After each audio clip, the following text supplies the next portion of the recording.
Hello, hello и добрый вечер. 18 часов 20 с лишним минут.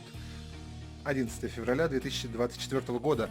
Я только что снял коленвал с блока цилиндров от Черной Волги, которая давным-давно уехала в утиль, и вот этот вот блок стоял года 3 или 4, может быть лет 5, и ждал своей участи. И короче, вот я его снял. Вот так. Так что скоро появится